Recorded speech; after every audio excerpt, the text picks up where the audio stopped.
नमो अरहंताणं, नमो आयर्याणं। आज हम बात करेंगे कि हमारा शरीर धारण करने का उद्देश्य क्या है, लक्ष्य क्या है। उत्तराधन सूत्र के 6ठे अध्ययन की 13वीं गाथा में इसका समाधान दिया गया है। वहाँ कहा गया है, बहिया उड्डमादाय नावकंखे कयाई वी पुव्व कम्म खयट्ठाए इमं देहम समुद्धरे। इसमें बताया गया है कि इंसान यदि ऊर्ध्वलक्षी है तो वह कभी भी विषयों की आकांक्षा न करे। यह बात हमेशा ध्यान में रहे कि जो ये शरीर हमें मिला है वह पूर्वकृत कर्मों को क्षीण करने के लिए मिला है।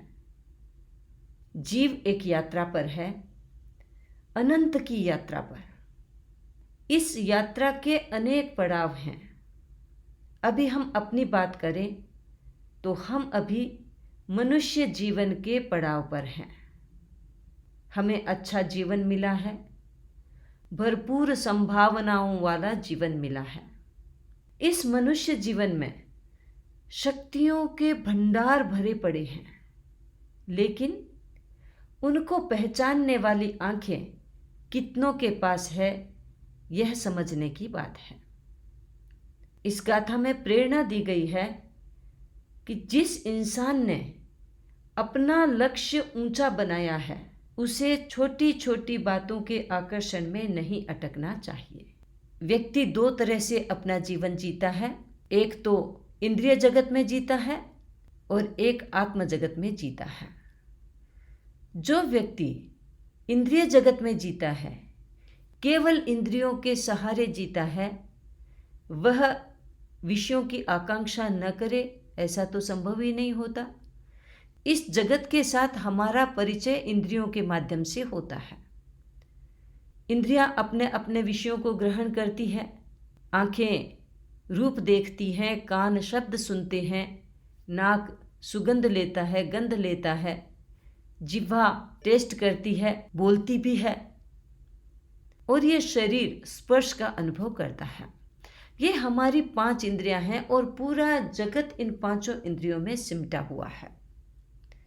अब हम संसार में रहते हैं, जीवन जीते हैं, तो ये तो मुश्किल है कि 5 इंद्रियों से हम कोई काम करें ही नहीं। इनको बंद करके एकदम सर्वांग इंद्रिय गोपन आसन में बैठ जाए, संभव नहीं है, अति कल्पना है, ऐसा संभव नहीं। तो क्या करें? जो इंसान अपने जीवन में इंद्रियों के स्तर तक जीते हैं वो तो इनमें उलझ जाते हैं, लेकिन जो इंद्रिय से परे हटकर ऊर्ध्व लक्ष्य बनाकर अपना जीवन जीते हैं, यानी आत्मा के जगत का जीवन जीते हैं, वे विषयों से विरक्त होते हैं। विषयों का उपयोग करेंगे, विषयों का भोग करेंगे, लेकिन उनमें बंधेंगे नहीं, आसक्त नहीं होंगे। संसार का सारा व्यवहार पदार्थों पर आश्रित होता है। हमारा जीवन पदार्थों पर टिका हुआ है।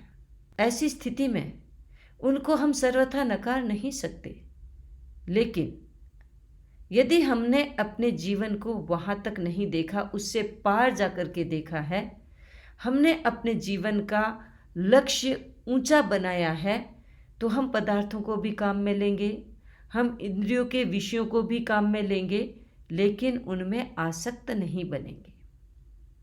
ये आसक्ति क्या भला है? हम किसको कहेंगे आसक्ति? कैसे समझे सिंपल भाषा में? आसक्ति वो चीज़ है कि जो चीज़ हमने एक बार भोगी है उसको बार बार भोगने की भीतर में लालसा पैदा होती है, तो समझना चाहिए हम उस चीज़ के लिए आसक्त हैं। जो शब्द हमने एक बार सुने हैं हम बार बार सुनने की आकांक्षा करें। जो रूप हमने एक बार देखे हैं उनको बार बार देखने की आकांक्षा करें। ऐसे ही जो भी चीज़ हमने एक बार भोगी है उसको बार बार भोगने की इच्छा करता है, इसका मतलब कि वो इंसान आसक्ति में जी रहा है। इस बात को और अधिक स्पष्टता से कोई एक जनरल उदाहरण के साथ हम समझने की कोशिश करें कि आपकी फ्रेंड ने मान लो आपको निमंत्रित किया अपने घर पे भोजन करने के लिए। उसने बहुत सारी चीज़ें बनाई आपके लिए, बड़ा प्रेम से खिलाया आपको। वो जो भोजन बना था, 2-4 सब्जियां बनी, दाल बनी, चावल बने, रोटी बनी, चटनियाँ बनी, साधारणतया ये ही भोजन के पार्ट होते हैं। तो जो चीज़ उसमें आपको ज़्यादा अच्छी लगी, आप क्या कहेंगे? थोड़ी सी चटनी है, मुझे जाते समय साथ में दे देना। आपको सब्जी अच्छी लगी तो आप कहेंगे थोड़ी सी ये सब्जी जाते हुए साथ में दे देना, क्योंकि मन किया उसको बार बार खाने का।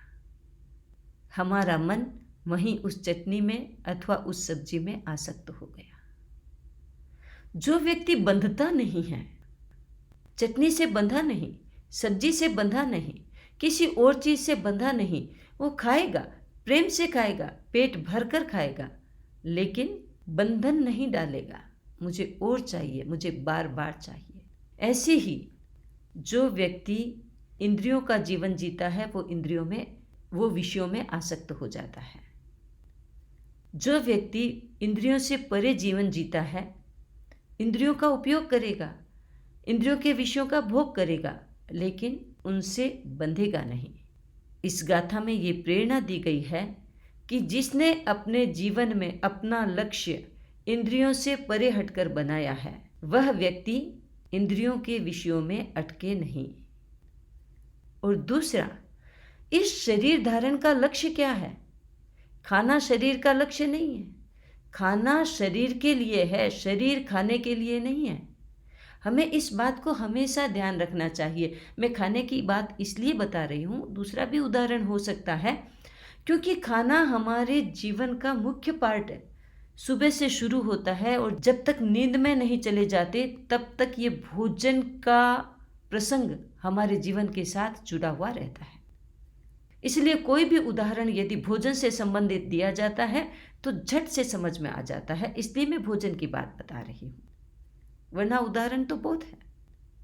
इसलिए हम ये सोचें कि हम इस शरीर को धारण करें भोजन के लिए नहीं, साज सज्जा के लिए नहीं, इसको पोषित करें सांसारिक एंजॉयमेंट के लिए नहीं।